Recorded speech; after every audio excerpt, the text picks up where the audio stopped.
Assalamualaikum warahmatullahi wabarakatuh. Salam sejahtera bagi kita semua.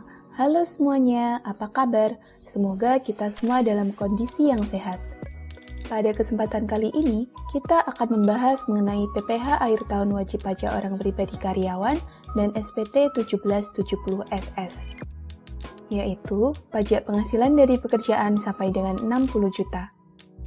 Sebelum lanjut ke pokok bahasan, perkenalkan, nama saya Siti Nurfadila, akrab disapa dengan Dila, dari kelas 427, program studi D3 Akuntansi Politeknik Keuangan Negara STAN.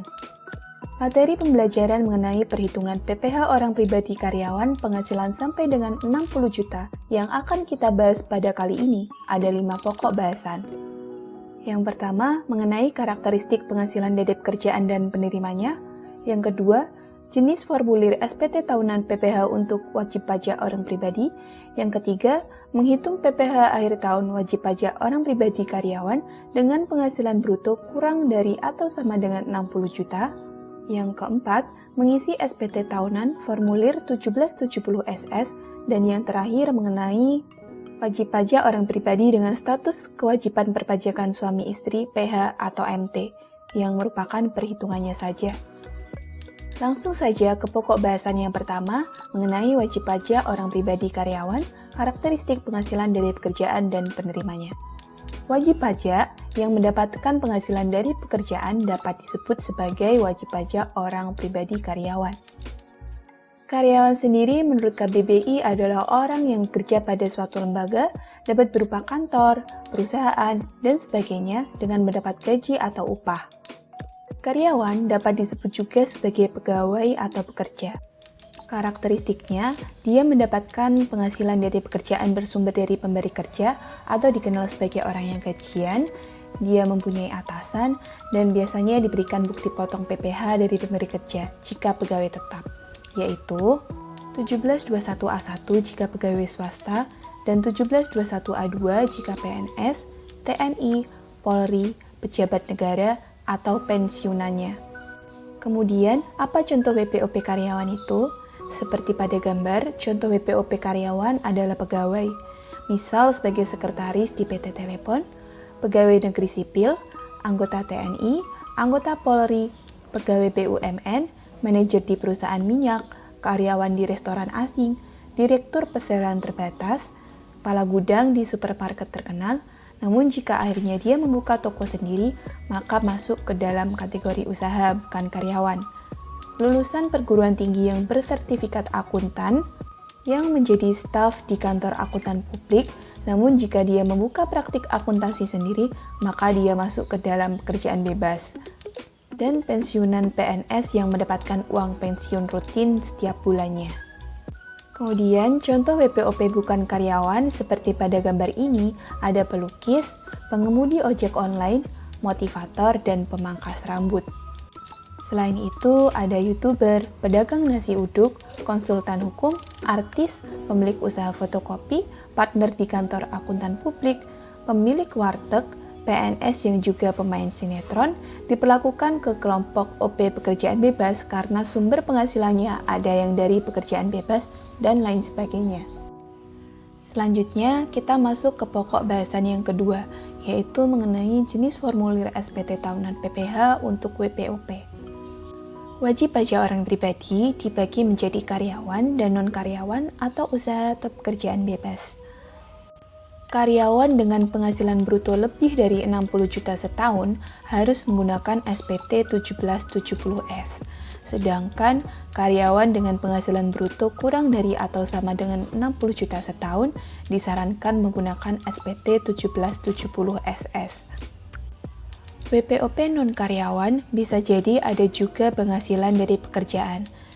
Menggunakan SPT 1770 yang merupakan SPT terlengkap, memuat untuk usaha, pekerjaan bebas, dan penghasilan lainnya. WPOP yang sumber penghasilannya dari pekerjaan lainnya, final, dan usaha atau pekerjaan bebas menggunakan SPT 1770. Karyawan yang menerima penghasilan final dan atau penghasilan lainnya diperlakukan dalam kelompok karyawan selama tidak memperoleh penghasilan dari usaha dan atau pekerjaan bebas. Untuk perhitungan penghasilan netonya harus sesuai dengan sumber penghasilannya tersebut, dari pekerjaan dan dari lainnya. Dapat dilihat pada cara perhitungan penghasilan neto. Dan SPT yang digunakan adalah 1770S atau 1770SS. Sebagai contoh adalah seorang PNS yang menerima gaji dan tunjangan sebagai penghasilan dari pekerjaan, namun dia juga menerima honorarium dari APBN atau APBD sebagai penghasilan final, dan juga menerima hadiah memenangkan lomba membuat mars organisasi sebagai penghasilan lain. Selanjutnya, karyawan yang menerima penghasilan dari usaha dan atau pekerjaan bebas diperlakukan dalam kelompok usaha atau pekerjaan bebas, meskipun juga menerima penghasilan dari pekerjaan. Untuk perhitungan penghasilan netonya harus sesuai dengan sumber penghasilan tersebut, baik dari pekerjaan, dari lainnya, dari usaha atau pekerjaan bebas. Dapat dilihat pada cara perhitungan penghasilan neto. Dan SPT yang digunakan adalah harus menggunakan 1770. Contohnya adalah seorang pegawai swasta yang menerima gaji dan tunjangan sebagai penghasilan dari pekerjaan. Dia juga menerima hadiah undian sebagai penghasilan final dan menerima penghasilan dari akting di sinetron karena profesinya sebagai artis sebagai penghasilan dari pekerjaan bebas. Dengan kata lain, jika WPOP mempunyai usaha atau pekerjaan bebas, maka harus menggunakan SPT 1770, tidak boleh menggunakan 1770S atau 1770SS, meskipun dia memiliki penghasilan dari pekerjaan juga. Selanjutnya, WPOP karyawan dengan penghasilan bruto kurang dari atau sama dengan 60 juta setahun yang merupakan pokok bahasan kita pada kali ini. Yang dimaksud dengan penghasilan bruto di sini adalah penghasilan tidak final sebelum dikurangi dengan pengurang penghasilan bruto.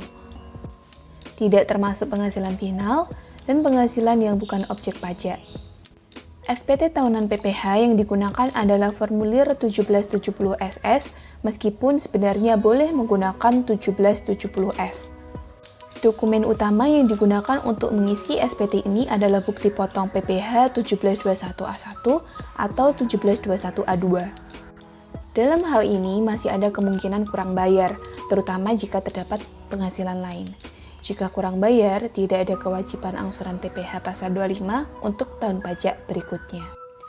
Dilihat dari file SPT 1770SS, ciri khasnya adalah dia hanya satu lembar, sangat singkat, tidak ada tempat untuk zakat atau sumbangan keagamaan sebagai pengurang, memuat total saja tanpa perincian, yaitu untuk pos penghasilan lain, penghasilan bukan objek pajak, penghasilan final, harta dan utang. Di SPT jenis lain, semua pos tersebut dirinci. Tidak ada daftar susunan keluarga, tidak ada tempat untuk angsuran PPh pasal 25 yang telah dibayarkan. Baik, kita masuk ke pokok bahasan yang ketiga, yaitu menghitung PPh akhir tahun WPOP karyawan dengan penghasilan bruto kurang dari atau sama dengan 60 juta. Untuk lebih jelasnya, kita langsung ke contoh kasusnya. Contoh kasus pertama yaitu Jaya Argantara. Jaya Argantara adalah karyawan di PT Sumber Rejeki. Dia tidak mempunyai sumber penghasilan lain, dia belum menikah dan keluarganya tinggal adik kandungnya saja. NPWP-nya tersebut sekian dan disajikan penghasilan dalam tahun 2017 tertuang dalam bukti potong 1721A1 dengan ringkasan sebagai berikut. Ini ada ringkasan penting, jumlah penghasilan bruto sebesar 59 juta dan lain sebagainya sampai dengan PPh pasal 21 yang telah dipotong sebesar 160.000. Kemudian, perhitungan PPh Jaya Argantara dimulai dari penghasilan netonya, diambil angka dari penghasilan neto dipotong, yaitu 57.200.000. Kemudian di sini jika menggunakan form 1770SS, tidak ada baris untuk zakat. sehingga penghasilan neto setelah zakatnya masih sama. Di sini juga tidak ada kompensasi kerugian, sehingga penghasilan neto setelah kompensasi kerugiannya juga masih sama, yaitu 57.200.000. Dalam kasus ini, Jaya Argantara belum menikah dan dia tidak memiliki tanggungan, sehingga PTKP-nya sebesar 54 juta. Dan dihasilkan penghasilan kena pajak sebesar 3.200.000. Untuk mencari PPh terutang, dengan cara mengalihkan tarif dengan penghasilan kena pajak sehingga ketemu 160.000. Selanjutnya, kredit pajak yang dipotong atau dipungut pihak lain sebesar 160.000. Dan PPh yang harus dibayar sendiri atau lebih potong sebesar 0. Jika menggunakan form 1770 SS hanya sampai baris ini saja, karena tidak ada form untuk PPh pasal 25. Di sini disajikan data tambahan Jaya Argantara dengan total harta 65 juta dan daftar kewajiban akhir tahun sebesar 34 juta. Melanjutkan jawaban soal kasus tersebut, kita masuk ke pokok bahasan yang keempat, yaitu mengisi SPT tahunan formulir 1770 SS. Selanjutnya mengisi SPT tahunan PPh Jaya Argantara. Di sini ada formulir lengkap SPT 1770 SS. Kita isi tahun pajaknya terlebih dahulu, yaitu tahun 2017. Kemudian kita isi identitas wajib pajaknya, yaitu sesuai dengan soal NPWP-nya, dan nama wajib pajaknya Jaya Argantara. Lanjut ke bagian A, pajak penghasilan. Dalam hal wajib pajak tidak memiliki penghasilan lain, isian SPT 1770 SS akan sama dengan bukti potong 1721A1 atau A2, selama bukti potongnya sudah benar. Jadi isian penghasilan brutonya akan sama, yaitu 59 juta, pengurangnya 1.800.000, kemudian penghasilan tidak kena pajaknya TKA 0 54 juta, kemudian penghasilan kena pajaknya 3.200.000, kemudian ada pajak penghasilan terutangnya 160.000 dan pajak penghasilan yang telah dipotong oleh pihak lain sebesar 160.000. Untuk yang nomor 7, dia tidak ada pajak penghasilan yang harus dibayar sendiri, sehingga 0 nilainya. Lanjut ke bagian B, penghasilan yang dikenakan PPh final yang dikecualikan dari objek pajak akan bernilai 0 semua. Kemudian di bagian C, daftar harta dan kewajiban sesuai dengan data tambahan tadi, jumlah keseluruhan harta yang dimiliki pada akhir tahun pajak sebesar 65 juta dan jumlah keseluruhan kewajiban atau utang pada akhir tahun pajak sebesar 34 juta. Kemudian mengisi pernyataan dengan tanda tangan. Jadi untuk cara pengisian SPT 1770 SS ini sesuai dengan namanya, yaitu sangat sederhana. Untuk lebih menambah pemahaman kita, di sini kita ada contoh kasus kedua. Ali dan Rastri adalah pasangan bahagia menikah pada 2 Januari 2017, punya anak 1, baru lahir pada 3 Januari 2019. Mereka beralamat di Jalan Sawo, nomor 2, Nambangan Kidul, Manguharjo, Kota Madiun. Ali bekerja di PT Kuat dan Segar yang usahanya adalah penjualan jamu tradisional, sedangkan Rastri bekerja di PT Langgeng Lestari, perusahaan konsultan pernikahan. Perincian penghasilan dari pekerjaan pada tahun 2019 adalah sebagai berikut. Jadi di sini ada perincian penghasilan dari pekerjaan pada tahun 2019. Ada gaji tunjangan, pengurang, dan lain sebagainya.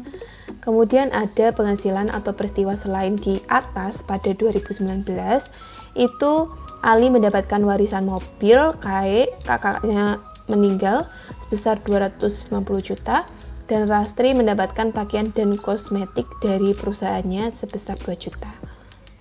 Disajikan informasi harta per 31 Desember sebagai berikut.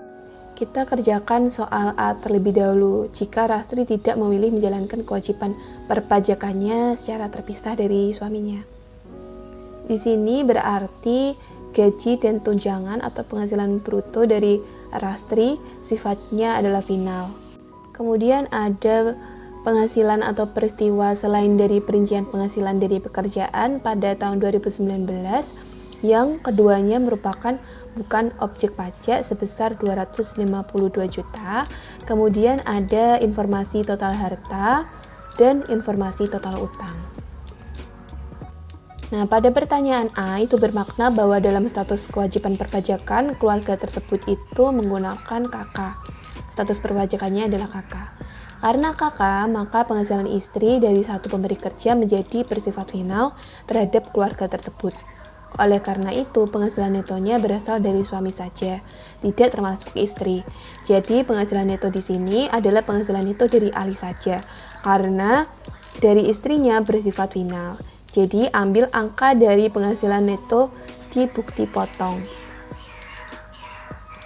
Kemudian, tidak ada zakat, tidak ada kompensasi kerugian, sehingga penghasilan netonya sebesar 56.810.000. Kemudian PTKP-nya adalah K0, berarti 58.500.000. Sehingga penghasilan kena pajaknya tidak dihitung dan menjadi nihil karena di bawah PTKP. Berarti dia tidak kena pajak. Kemudian ada jumlah DPP atau penghasilan bruto yang bersifat final, yaitu penghasilan istri sebesar 58.800.000. Kemudian jumlah PPh final terutang 93.000 yang sudah dibayar, dan jumlah penghasilan bukan objek pajaknya sebesar 252 juta seperti pada soal. Juga tersedia jumlah hutang sebesar 320 juta dan jumlah harta 1.575.000.000. Untuk pengisian SPT-nya sama dengan kasus 1, kita tinggal menyesuaikan saja dengan data-data yang ada. Melanjutkan jawaban kasus kedua, khususnya pada bagian B, Rastri memilih menjalankan kewajiban pajaknya secara terpisah dari suaminya. Di sini kita akan masuk ke pokok bahasan yang terakhir, yaitu WPOP dengan status kewajiban perpajakan suami istri PH atau MT. Bagian perhitungannya saja. Rastri memilih menjalankan kewajiban pajaknya secara terpisah dari suaminya. NPWP Rastri adalah sekian. Ini berarti bahwa status kewajiban perpajakan suami istri tersebut adalah MT. Jika PH atau MT, maka penghasilan istri tidak digabung dengan suami, sehingga penghasilan istri dari satu pemberi kerja tidak bersifat final. Nah, pemotongan PPh pasal 21 atas istri pun dapat menjadi kredit pajak istri nantinya. Nah, cara menghitung PPh terhutang dimulai dengan dihitung dulu total penghasilan dari suami dan istri. Khusus untuk PH atau MT dalam perhitungan penghasilan kena pajak gabungan, PTKP yang digunakan adalah K-I. Dihitung PPh terutang gabungan, baru setelah itu dihitung PPh terutang masing-masing secara proporsional. Setelah itu, PPh terutang masing-masing dikurangi dengan kredit pajak masing-masing. Dari perhitungan, dihasilkan bahwa Tuan Ali PPh kurang bayar sebesar 4.286 dan Nyonya Rastri PPh lebih bayar sebesar 88.786. Dalam kondisi KK, SPT yang digunakan keluarga tersebut adalah 1770 SS. Akan tetapi, jika mereka berstatus PH atau MT, SPT 1770 SS tidak bisa menampungnya. Dengan demikian, SPT mereka harus 1770S. Dalam MT atau PH, terdapat 2 NPWP, sehingga pengisian SPT-nya pun ada 2. Kurang lebihnya seperti itu. Sampai di sini pembahasan kita kali ini. Semoga video ini dapat memberi manfaat bagi kita semua. Jika teman-teman ada pertanyaan, bisa ditanyakan di kolom komentar, kita berdiskusi bersama. Sekian dari saya, mohon maaf jika terdapat banyak kesalahan. Sampai jumpa di kesempatan berikutnya. Wassalamualaikum warahmatullahi wabarakatuh. Bye-bye.